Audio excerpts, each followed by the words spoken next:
ಓ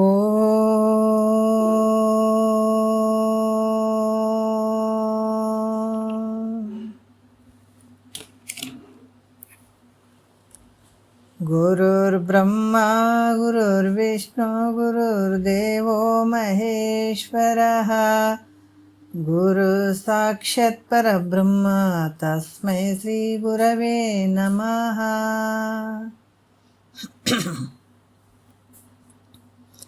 ಧ್ಯಾನ ಮೂಲ ಗುರುಮೂರ್ತಿ ಪೂಜ್ಯ ಮೂಲ ಗುರುಪಾದ ಮಂತ್ರ ಮೂಲ ಗುರುವಾಕ್ಯ ಮುಕ್ತಿ ಮೂಲ ಗುರುಕೃಪಾ. ಶ್ರೋತ್ರಿಯ ಬ್ರಹ್ಮನಿಷ್ಠ ಸದ್ಗುರು ಬಸವಾನಂದರ ಪಾದಕಮಲಗಳಿಗೂ ಹಾಗೂ ಅವರ ಪ್ರತಿರೂಪದಂಥ ನಿಜಗುಣಪ್ಪನವರ ಪಾದಕಮಲಗಳಿಗೂ ನನ್ನ ದೀರ್ಘದಂಡ ಪ್ರಣಾಮಗಳನ್ನು ಸಲ್ಲಿಸುತ್ತಾ, ಸದ್ಗುರು ಮಾರ್ಥಂಡ ಸಾಬಯ ಸದ್ಗುರುಳ ಪಾದಕಮಲಗಳಿಗೂ ಹಾಗೂ ರಾಯಪ್ಪ ಸದ್ಗುರುಳ ಪಾದಕಮಲಗಳಿಗೂ ನನ್ನ ದೀರ್ಘದಂಡ ಪ್ರಣಾಮಗಳನ್ನು ಸಲ್ಲಿಸುತ್ತಾ, ಗುರು ಸ್ವರೂಪರಾದಂಥ ನನ್ನ ಪತಿದೇವರಿಗೂ ಕೂಡ ನನ್ನ ದೀರ್ಘದಂಡ ಪ್ರಣಾಮಗಳನ್ನು ಸಲ್ಲಿಸುತ್ತಾ, ಮನದಲ್ಲಿ ಸ್ಮರಿಸಿಕೊಳ್ಳುತ್ತಾ, ತಮ್ಮೆಲ್ಲರಿಗೂ ವಂದಿಸುತ್ತಾ, ಇವಾಗ ಕೈವಲ್ಯ ಪದ್ಧತಿ ಒಳಗೆ ಜ್ಞಾನ ಪ್ರತಿಪಾದನಾ ಸ್ಥಳ ಆಧಾರದ ವಿಷಯ ಅದ. 9ನೇ ಪದದ ಒಂದು ಕೊನೆಯ ನುಡಿಗಳನ್ನು ನೋಡಿಕೊಂಡು ನಾವು ಹೋಗೋಣ. ಭಾಳ ಅದ್ಭುತವಾದಂಥ ವಿಚಾರಗಳನ್ನು ಅವ್ರು ಹೇಳ್ತಾ ಇದ್ದಾರೆ.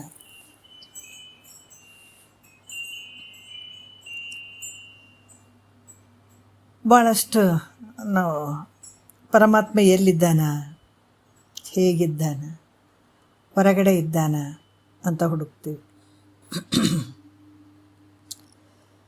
ಅಂಥ ಪರಮಾತ್ಮ ಎಲ್ಲಿದ್ದಾನ ಮಹಾತ್ಮರು ತಿಳಿಸ್ತಾರೆ.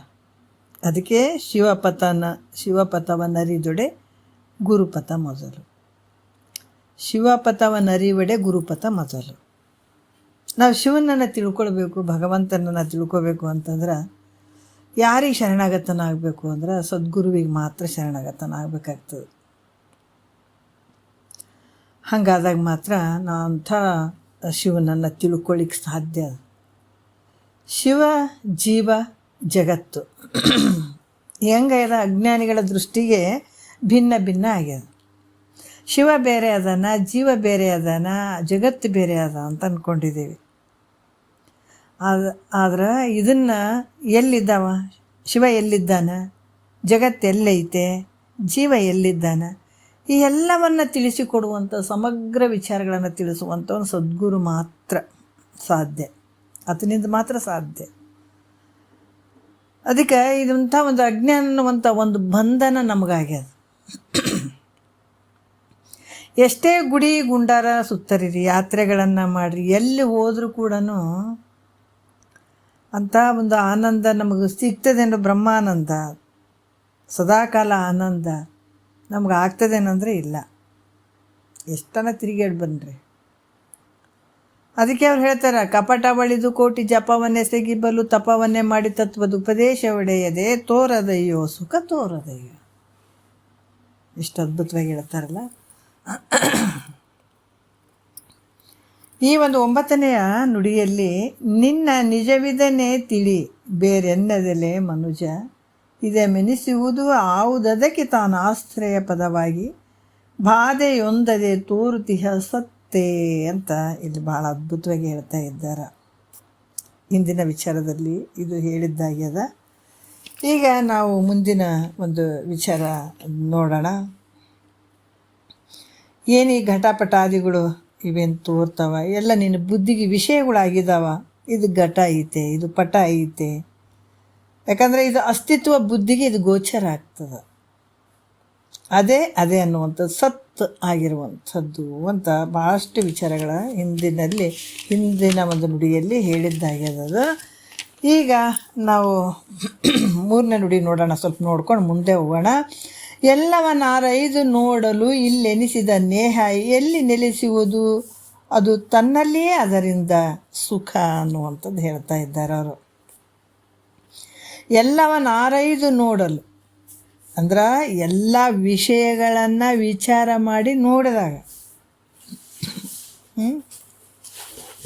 ನಾವೆಲ್ಲ ವಿಷಯಗಳಂದ್ರೆ ಯಾವಪ್ಪ ಅಂತಂದಾಗ ಹೆಂಡತಿ, ಮಕ್ಕಳು, ಧನ ಕನಕ, ಹೊಲ, ವಸ್ತ್ರ, ಒಡವೆ, ಮನೆ, ಆಸ್ತಿ, ಇವೆಲ್ಲವೂ ನಮಗೆ ತೋರ್ತಾವೆ. ಈ ತೋರ್ತಾವಂತಂದರೆ ಇವೆಲ್ಲದ್ರ ಮೇಲೆ ಒಂದು ಕಾಲದಲ್ಲಿ ಪ್ರೀತಿ ಇದ್ದಂಗೆ ಅಥವಾ ಒಂದು ಕಾಲದಲ್ಲಿ ಇರಂಗಿಲ್ಲ, ಒಂದು ಕಾಲದಲ್ಲಿ ತೋರ್ದಂಗೆ ಅಥವಾ ಇನ್ನೊಂದು ಕಾಲದಲ್ಲಿ ತೋರಂಗಿಲ್ಲ. ಇವೆಲ್ಲ ಶಾಶ್ವತ ಅದಾವೇನಂದ್ರೆ ಇವು ಮಿಥ್ಯೆ ಅದಾವೆ. ನಮಗೆ ಇವೆಲ್ಲ ನಮ್ಮ ಅನುಭವಕ್ಕೆ ಬರ್ತಾವಿಲ್ಲ. ಹೆಂಡತಿ, ಮಕ್ಕಳು, ರೊಕ್ಕ, ರೂಪಾಯಿ ಏನೇನು ಅದಾವ ಒಂದು ಕ್ಷಣ ತೋರ್ತಾವ, ಮತ್ತೊಂದು ಕ್ಷಣದಲ್ಲಿ ತೋರಂಗಿಲ್ಲ, ಅಂದ್ರೆ ಅಡಿಗೆ ಬಿಡ್ತಾವೆ. ಈಗ ನಾವು ನಿದ್ರೆ ದೃಷ್ಟಾಂತ ತೊಗೊಂಡಾಗ ಕೂಡ ಜಾಗ್ರದಲ್ಲಿ ಹೆಂಡತಿ, ಮಕ್ಕಳು, ರೊಕ್ಕ, ರೂಪಾಯಿ, ಆಸ್ತಿ, ಅಂತಸ್ತು ಎಲ್ಲ ಇರ್ತದೆ. ಅದೇ ಕನಸಿನಲ್ಲಿ ಇರೋಂಗಿಲ್ಲ. ಮತ್ತು ಅದನ್ನು ಬಿಡ್ತೀವಿ. ಸುಸುಪ್ತಿಗೆ ಹೋದಾಗ ಸುಸುಪ್ತಿ ಅವಸ್ಥೆಯಲ್ಲಿ ಇವು ಯಾವುವು ಇರೋಂಗಿಲ್ಲ. ಮತ್ತು ಹೆಂಡತಿ, ಪುತ್ರ, ಈ ಧನ, ಕನಕ ಇವೇನದಾವ, ಇವು ವಿಷಯಗಳು ನಮಗೆ ಅನುಕೂಲವಾದಾಗ ಅವುಗಳಲ್ಲಿ ಪ್ರೀತಿ ನಾವು ತೋರಿಸ್ತೀವಿ. ಹೆಂಡತಿ ಚಲೋ ಇದ್ದರೆ ಹೆಂಡತಿ ಮೇಲೆ ಪ್ರೀತಿ ತೋರಿಸ್ತೀವಿ. ಮಕ್ಕಳು ಚಂದಿದ್ರೆ ಮಕ್ಕಳು ಚಂದ ಅದಾವಪ್ಪ ಅಂತೀವಿ. ಅದು ಹೆಂಡತಿ ಸರಿ ಇರಲಿಲ್ಲ ಅಂತಂದ್ರೆ ಅಲ್ಲಿ ಏನಾಗ್ತದೆ ನಮಗೆ ಅಂತಂದ್ರೆ ಆ ಪ್ರೀತಿ ಅಲ್ಲಿ ಬರೋಂಗಿಲ್ಲ, ದ್ವೇಷ ಬರ್ತದೆ. ಯಾಕಂತಂದ್ರೆ ಈ ಪುತ್ರನಲ್ಲಿ ಕೂಡ ಹುಟ್ಟಿದಾಗ ನಾವು ಭಾಳಷ್ಟು ಖುಷಿ ಪಟ್ಟಿರ್ತೀವಿ.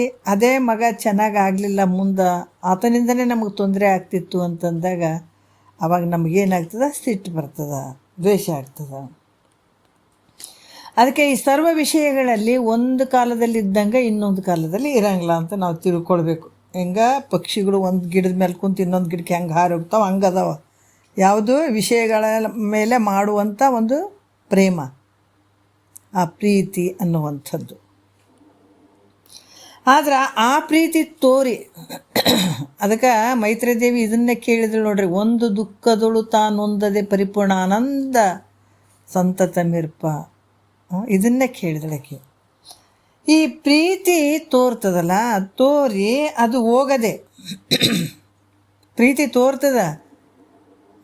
ನಾವು ಭಾಳಷ್ಟು ಮೋಹ ಮಾಡ್ತೀವಿ, ಪ್ರೀತಿ ತೋರ್ತದೆ ನೋಡ್ರಿ. ಪ್ರೇಮ ಮಾಡ್ತೀವಿ ವಸ್ತುಗಳ ಮೇಲೆ. ಆ ಪ್ರೀತಿ ತೋರಿ ಹೋಗದೆ ನಮ್ಮಲ್ಲಿ ಆ ಪ್ರೀತಿ ಬಂತು, ಅದು ತೋರಿ ಹೋಗದೆ ಸ್ಥಿರವಾಗಿ ಎಲ್ಲಿರುವುದಪ್ಪ ಪ್ರೀತಿ ಅಂತ ವಿಚಾರ ಮಾಡಿ ನೋಡಿದ್ರೆ ಅದು ನಿನ್ನಲ್ಲೇ ಐತೆ ಆ ಪ್ರೀತಿ. ಯಾಕಂತಂದ್ರೆ ಯಾವ ದೇಶದಲ್ಲೇ ಆಗಲಿ, ಯಾವ ಕಾಲದಲ್ಲೇ ಆಗಲಿ, ಯಾವುದರಲ್ಲೇ ಆಗಲಿ ನನ್ನ ಮೇಲೆ ನನಗೆ ಪ್ರೀತಿ ಐತಿಲ್ಲ.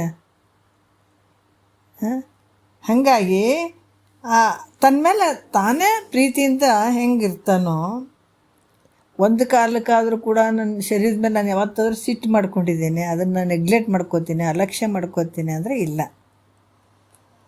ತನ್ನ ಮೇಲಿನ ಪ್ರೀತಿ ಯಾವ ದೇಶದಾಗ ಹೋಗಲಿ, ಯಾವ ಕಾಲದಲ್ಲಿರಲಿ, ನನ್ನ ಮೇಲಿನ ಪ್ರೀತಿ ಯಾವತ್ತೂ ಕಡಿಮೆ ಆಗಂಗಿಲ್ಲ. ಅದು ಅದರಿಂದ ಆತ್ಮ ಅತ್ಯಧಿಕವಾದಂಥ ಪ್ರೀತಿಗೆ ಪಾತ್ರನಾದಂಥವನು ಯಾರು? ಆತ್ಮ. ನಾವು ಹೇಳ್ತೀವಿ ಒಂದು ವಿಚಾರ ಮಾಡಿದಾಗ ನಮಗೆ ಇಂದ್ರಿಯಗಳು ಇವು ಮೊನ್ನೆ ಬಂದಿದ್ದಾವೆ, ಆದರೂ ಒಂಚೂರು ನೋಡೋಣ. ಇಂದ್ರಿಯಗಳ ಮೇಲೆ ಭಾಳಷ್ಟು ನಮ್ಮ ಶರೀರದ ಮೇಲೆ ಭಾಳ ಪ್ರೀತಿ ಇರ್ತದೆ ನಮಗೆ, ಹೌದಿಲ್ಲ? ಯಾರಾದರೂ ಹೊಡಿಲಿಕ್ಕೆ ಬಂದಾಗ ಆ ಪ್ರೀತಿ ಎಲ್ಲಿ ಹೋಗ್ತದೆ ಅಂದರೆ ಇಂದ್ರಿಯಗಳ ಮೇಲೆ ಹೋಗ್ತದೆ. ಯಪ್ಪ ಬೆನ್ನು ಕೊಟ್ಬಿಡ್ತೀವಿ. ಅಂದ್ರೆ ಕಣ್ಣಿಗೆ, ಕಿವಿಗೆ, ಮೂಗಿಗೆ ಹಿಂಗೆಲ್ಲ ಬೀಳಬಾರ್ದು ಅಂತ ಇಂದ್ರಿಯದ ಮೇಲೆ ಪ್ರೀತಿ ಹೊರಟೋಗ್ಬಿಡ್ತದೆ. ಯಾವಾಗ ಇಂದ್ರಿಯಗಳಿಗೂ ಕೂಡ ತೊಂದರೆ ಆಗಿಬಿಡ್ತು, ಈ ಕಣ್ಣು ಭಾಳಷ್ಟು ಕಷ್ಟ ಆಯಿತು ಕಣ್ಣಿಗೆ, ಒಂದು ಕಣ್ಣಿಗೆ, ಅಥವಾ ಒಂದು ಕಾಲಿಗೆ ಭಾಳ ತ್ರಾಸಾಯಿತು, ಅಥವಾ ಎರಡು ಕಾಲಿಗೂ ತ್ರಾಸಾಯಿತು, ಕೈಗೆ ತ್ರಾಸಾಯಿತು, ಹೊಟ್ಟೆಗೆ ಯಾವುದಕ್ಕೆ ತ್ರಾಸಾದರೂ ಕೂಡ ಅವಾಗ ಅಷ್ಟು ಇಂದ್ರಿಯಗಳ ಮೇಲೆ ಮೋಹ ಇಟ್ಟಂಥ ಪ್ರೀತಿ ಎಲ್ಲಿ ಹೋಯ್ತು ಅಂತಂದ್ರೆ ಅವ್ರು ಹೇಳತ್ತಾರ, ಅಲ್ಲಪ್ಪ ಕಣ್ಣು ಹೋದ್ರೂ ಹೋಗಲಿ, ಕಾಲು ಹೋದ್ರೂ ಹೋಗಲಿ, ಅದು ಪ್ರಾಣ ಉಳಿದ್ರೆ ಸಾಕು ಅಂತಂದ್ರೆ ಪ್ರಾಣದ ಮೇಲೆ ಇದ್ದಂಥ ಪ್ರೀತಿ ಎಲ್ಲೋಯ್ತು, ಇಂದ್ರಿಯಗಳ ಮೇಲಿದ್ದಂಥ ಪ್ರೀತಿ ಎಲ್ಲೋಯ್ತು? ಪ್ರಾಣದ ಮೇಲೆ ಹೋಯ್ತು. ಪ್ರಾಣ ಉಳಿದ್ರೆ ಸಾಕಂತೀವಿ, ಹೌದಿಲ್ಲ? ಕೈ ಹೋಗಲಿ, ಕಾಲು ಹೋಗಲಿ, ಏನೇ ಹೋಗ್ಲಪ್ಪ, ಕಾಲು ಉಳಿದ್ರೆ ಇದು ಪ್ರಾಣ ಉಳಿದ್ರೆ ಸಾಕು ಅಂತ ಹೇಳ್ತಾನೆ ಮನುಷ್ಯ. ಹಾಗಾಗಿ ಅಲ್ಲಿ ಕೂಡ ಏನಾಗ್ತದ ಅಂತಂದ್ರೆ ಆ ಇಂದ್ರಿಯಗಳ ಮೇಲಿದ್ದಂಥ ಪ್ರೀತಿ ಪ್ರಾಣದ ಮೇಲೆ ಹೋಯಿತು. ಅಷ್ಟೂ ತ್ರಾಸಾಯಿತು ಪ್ರಾಣಕ್ಕೆ, ಶರೀರಕ್ಕೆ ಭಾಳ ತ್ರಾಸಾಯಿತು. ಒಂದು ಸಲ ಹೇಳಿದ್ದೀನಿ, ಇಬ್ಬರು ಗಂಡ ಹೆಂಡತಿ ಕೆಲಸ ಮಾಡೋವಂಥವ್ರು ದುಡ್ಡು ಬೇಕಾದಷ್ಟು ಗಳಿಸಿದ್ರು. ನೋಡ್ರಿ, ಕೆಲವು ಸಲ ಹೆಂಗಾಗ್ತದಂದ್ರೆ ಭಾಳಷ್ಟು ಪರಮಾತ್ಮ ಭಾಳಷ್ಟು ಗೂಢವಾದಂಥ ವಿಚಾರಗಳನ್ನು ಇಟ್ಟಿದ್ದಾನೆ. ನಾವಿವಾಗ ಸಮಯಗಳನ್ನು ಹೆಂಗೆ ಕಳಿತೀವೋ ಗೊತ್ತಿಲ್ಲ, ಆದರೆ ನಮಗೆ ವಯಸ್ಸಾದ್ಮೇಲೆ ತಿರ್ಗಾ ನೋಡಿದರೆ ಈ ಸಮಯಗಳು ಕೋಟಿ ಕೊಟ್ಟರು ಬರೋಂಗಿಲ್ಲ ಇವು. ಅಷ್ಟು ಅದ್ಭುತವಾದಂಥ ಸಮಯಗಳು. ಅದಕ್ಕೆ ಮಹಾತ್ಮರು ಹೇಳ್ತಾರೆ, ತಿಪ್ಪಿ ಕೋಳಿ ಕಾಳಿಗಾಗಿ ಕೆದರಿತಲ್ಲ, ತಪ್ಪಿ ಮುತ್ತು ಸಿಕ್ಕರೆ ಅದಕ್ಕೆ ಗೊತ್ತೇ ಇಲ್ಲ. ಎಲ್ಲವನ್ನು ನಾವು ತಿರ್ಗಾ ಪಡ್ಕೊಳ್ಬೋದು, ಆದರೆ ದಿವಸಗಳನ್ನು ಪಡ್ಕೊಳಕ್ಕಾಗ್ತದೇನ? ಆಯುಷ್ಯ ಮುಗಿದ ಮೇಲೆ ತಿರ್ಗಾ ಹಿಂದಕ್ಕೆ ತಿರುಗಿ ನೋಡಬೇಕು, ಎಲ್ಲ ಕಳ್ಕೊಂಡ್ಬಿಟ್ಟಿದ್ದೀವಿ ನಾವು. ಅದಕ್ಕೆ ಇಲ್ಲಿ ಕೂಡ ಪ್ರತಿ ಒಂದು ನಿಮಿಷ ತಾಸು ಬಹಳಷ್ಟು ಯೋಗ್ಯವಾಗಿರುವಂಥ ವಿಚಾರಗಳಿವು. ಇಂಥ ಸಮಯದಲ್ಲಿ ನಾವು ಇಂಥದನ್ನು ಪಡ್ಕೊಳ್ಳಿಕ್ಕೆ ಭಾಳಷ್ಟು ಸಾಧ್ಯ ಆಗುವಂಥದ್ದು. ಅದಕ್ಕೆ ಈ ಬಾಲ್ಯದಲ್ಲೂ ನಮಗೆ ತಿಳ್ಕೊಳಕ್ಕಾಗಂಗಿಲ್ಲ, ಮುಪ್ಪಿನಲ್ಲೂ ತಿಳ್ಕೊಳಕ್ಕಾಗಲ್ಲ. ಮತ್ತು ಈ ಜ್ಞಾನ ನೋಡ್ರಿ, ಜೇನುತುಪ್ಪ ಒಮ್ಮೆಲೆ ನಮಗೆ ಸಿಕ್ಕಿಬಿಡಂಗಿಲ್ಲ. ಅದ್ರ ಜೊತೆ ಏನು ಕೂಡಿಸಿದಾನ ಭಗವಂತ? ಒಮ್ಮೆಲೆ ಜೇನುತುಪ್ಪ ನಾವು ತೊಗೊಂಡು ತಿನ್ನೋಕ್ಕೆ ಸಾಧ್ಯ ಅದೇನು ಅಂದರೆ ಇಲ್ಲ, ಅದಕ್ಕೆ ಹುಳಗಳು ಅದಾವೆ. ಭೂಮಿಯಲ್ಲಿ ಬಂಗಾರ ಐತಿ ಅಂತಾರೆ, ಒಮ್ಮೆಲೆ ತೊಗೊಳ್ತೀವೇನೋ? ಇಲ್ಲ, ಅದನ್ನು ಫಿಲ್ಟ್ರ್ ಮಾಡಬೇಕು. ಮಣ್ಣನ್ನು ಫಿಲ್ಟ್ರ್ ಮಾಡಿ ಮಾಡಿ ಮಾಡಿ ಬಂಗಾರವನ್ನು ತೆಗಿಬೇಕಾಗ್ತದೆ. ಸಮುದ್ರದಲ್ಲಿ ಮುತ್ತು ರತ್ನ ಅದಾವ, ಈಜಿಯಾಗಿ ಸಿಕ್ಬಿಡ್ತಾವೇನೋ? ಸಮುದ್ರದ ಆಳದಲ್ಲಿ ಈಜಬೇಕಾಗ್ತದೆ, ಈಜಿ ಆ ಮುತ್ತು ರತ್ನವನ್ನು ತೆಗಿಬೇಕಾಗ್ತದೆ. ಯಾವುದು ಸುಲಭವಾಗಿ ಸಿಗಂಗಿಲ್ಲ. ನಾವು ಅರ್ಥ ಮಾಡ್ಕೋಬೇಕು. ಒಂದು ಜೇನುತುಪ್ಪವನ್ನು ತೊಗೊಳ್ಬೇಕಾದಾಗ ನಾವು ಹುಳುಗಳಿಗೆ ಕಡಿಸ್ಕೊಳ್ಬೇಕು. ಕಡಿಸ್ಕೊಂಡಾಗ ಒಂದೊಂದು ಸಲ ಸತ್ತೇ ಹೋಗಿಬಿಟ್ಟಿರ್ತೀವಿ, ಹೌದಿಲ್ಲ? ಜೇನು ಹುಳ ಕಡ್ದುಬಿಟ್ಟು ಸತ್ತಾರಿ ಅಂತೀವಿ. ಕೆಲವು ಸಲ ವಿಷಯದ ಜೇನು ಹುಳುಗಳು ಇರ್ತಾವೆ, ಅವು ಕಡ್ದಾಗ ಸತ್ತು ಹೋಗಿರ್ತಾರೆ. ಅದ್ರ ಭಯದಿಂದ ಏನೇನೋ ಪ್ಲ್ಯಾನ್ ಮಾಡಿಕೊಂಡು ಹುಳುಗಳನ್ನು ತೆಗೆದು ನಾವು ಜೇನುತುಪ್ಪವನ್ನು ತೊಗೊಳ್ತೀವಿ. ಅದ್ರಂಗೆ ಇಲ್ಲಿ ಕೂಡ ಈ ಜ್ಞಾನವನ್ನು ಪಡ್ಕೊಳ್ಬೇಕಾದಾಗ ನಮಗೆ ಭಾಳಷ್ಟು ವಿಚಾರಗಳನ್ನು ಕೊಟ್ಬಿಟ್ಟಿದ್ದಾನೆ ಭಗವಂತ. ಏನು ಕೊಟ್ಟಿದ್ದಾನೆ? ಇಂದ್ರಿಯಗಳನ್ನು ಮಾಡಿದ್ದಾನೆ. ಇಂದ್ರಿಯಗಳು ಹೊರಮುಖ ಆಗಿದ್ದಾವ. ಮನಸ್ಸು ಇಂದ್ರಿಯಗಳನ್ನು ಹಿಡ್ಕೊಂಡು ಹೊರಗೆ ಸುಖವನ್ನು ಬಯಸ್ತಾ ಇದೆ. ಅದನ್ನೆಲ್ಲ ತಿಳ್ಕೊಂಡು ಮನಸ್ಸು ಅಂತರ್ಮುಖ ಮಾಡ್ಕೊಳ್ಬೇಕಾಗ್ಯದ ಅಲ್ಲ. ಇದು ಒಂದು ದೊಡ್ಡ ಹೋರಾಟ. ಅದು ಎಲ್ಲಿ ಸಾಧ್ಯ ಆಗ್ತಂದರೆ ಯೌವನ ಸಂದರ್ಭದಲ್ಲಿ. ಯಾಕಂದರೆ ಬಾಲ್ಯದಲ್ಲಿ ಈ ವಿಚಾರ ಅಲ್ಲಿ ಅಷ್ಟಾಗಿ ಒಳೆಯಂಗಿಲ್ಲ. ಮುಪ್ಪಿನಲ್ಲಿ ಕೂಡ ಇಂದ್ರಿಯಗಳ ಒಂದು ತಾಕತ್ತಿರಂಗಿಲ್ಲ ಅಲ್ಲಿ. ಆ ನೋವು ಈ ನೋವು ಅನ್ಕೊಂತ ಕೂಡೋದ್ರಾಗ ಆಗ್ತದೆ. ಯಾಕಂದ್ರೆ ಮುಪ್ಪಿನ ಅವಸ್ಥೆ ರೋಗಗಳ ತಾಣ ಅದು.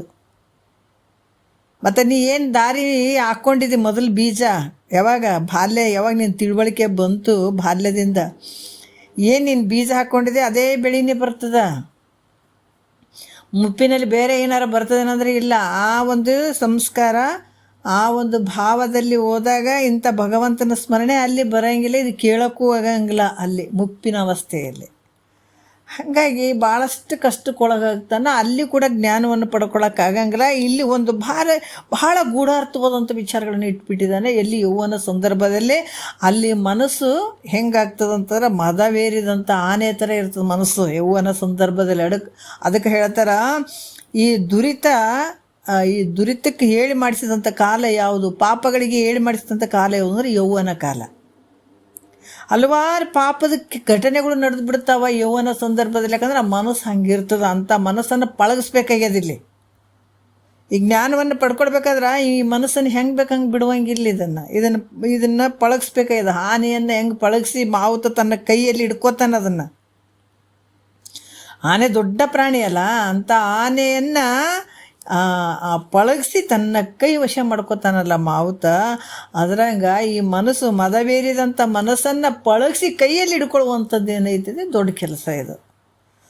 ಇದನ್ನು ಆ ಮನಸ್ಸನ್ನು ಅದನ್ನು ಪಳಗಿಸಿ ಕೈಯಲ್ಲಿ ಹಿಡ್ಕೊಂಡು ನೋಡ್ರಿ, ಇಂಥ ಜ್ಞಾನವನ್ನು ಪಡ್ಕೊಳ್ಳಿಕ್ಕೆ ಆ ಮನಸ್ಸನ್ನು ತೊಡಗಿಸುವಂಥದ್ದು ದೊಡ್ಡ ಕೆಲಸ ಇದು. ಇದು ಯಾವಾಗ ಸಾಧ್ಯ ಆಗ್ತಂದರೆ ಯೌವನ ಸಂದರ್ಭದಲ್ಲಿ ನೀನು ಇದನ್ನು ಪಳಗಿಸಿ ಆ ರೀತಿಯಿಂದ ಅದೇ ಮಾರ್ಗದಲ್ಲಿ ನೀನು ಬಂದದ್ದೇ ಆದರೆ ನಿನಗೆ ಮುಂದೆ ಆನಂದ ಐತೆಲ್ಲಿ, ಅದು ವೇಸ್ಟ್ ಅಂತೂ ಇಲ್ಲ. ಅಂಥ ಒಂದು ಏನು ನಿಧಿ, ನಿನ್ನದೇ ಅನ್ನುವಂಥ ನಿಧಿಯನ್ನು ಇಂಥ ಸಂದರ್ಭದಲ್ಲೇ ನೀನು ಅದನ್ನು ಪಡಿತಾ ಹೋಗ್ಬೇಕಾಗ್ತದೆ. ಹೋದಾಗ ಮಾತ್ರ ಅಂಥ ನಿಧಿ ನಿನ್ನ ಕೈ ಸೇರ್ತದೆ. ಅದು ಅದಕ್ಕೆ ಇಲ್ಲಿ ಮನುಷ್ಯನ ಶರೀರದಲ್ಲಿ ಅಂದರೂ ಕೂಡ ಯೌವನ ಸಂದರ್ಭದಲ್ಲಿ ಅಲ್ಲೇ ಅದಕ್ಕೆ ಜಾಣನು ಲೌಕಿಕ ಪರಮಾರ್ಥ ಎರಡನ್ನು ಮಾಡದೆ ಕೂಡಿ ನಡೆಸುತ್ತೀಯ ನಿಂತು ಅಂತ ಹೇಳ್ತಾರೆ ಅವರು. ಇದಕ್ಕೆ ಜಾಣ ಅಂತ ಹೇಳ್ತಾರೆ. ಅದಕ್ಕೆ ಈ ರೀತಿಯಾಗಿ ಇಲ್ಲಿ ಕೂಡ ಅಂಥ ಸುಖ ಎಲ್ಲೈತಪ್ಪ ಅಂತಂದ್ರೆ ನಿನ್ನಲ್ಲೇ ಐತೆ. ಅದಕ್ಕೆ ಇಬ್ಬರು ಗಂಡ ಹೆಂಡ್ತಿದ್ದು ನಾನು ಹೇಳಿದೆ, ಇಬ್ಬರು ನೌಕರಿ ಮಾಡಿದ್ರು 60 ವರ್ಷ ತನಕ ನೋಡ್ರಿ. ಇಲ್ಲಿ ನಮಗೆ ಎಂಥ ಒಂದು ಆಘಾತ ಆಗ್ತದೆ ಇಲ್ಲಿ. ಅದಕ್ಕೆ ಏಸು ದಿವಸವೋ ಇರುವುದೇಸು ದಿವಸವೋ, ಏಸು ದಿವಸವಿದ್ದು ಇದರ ಘಾಸಿ ತಿಳಿಯಲಿಲ್ಲವೋ, ಏಸು ದಿವಸವೋ ಇರುವುದೇಸು ದಿವಸವೋ ಹೇಳ್ತಾರಲ್ಲ. ಎಷ್ಟು ದಿವಸ ಇದ್ದರೂ ಕೂಡ ನಮಗೆ ಸಾಕಾಗಂಗಿಲ್ಲಲ್ಲ. 60 ವರ್ಷ ಆಯಿತು.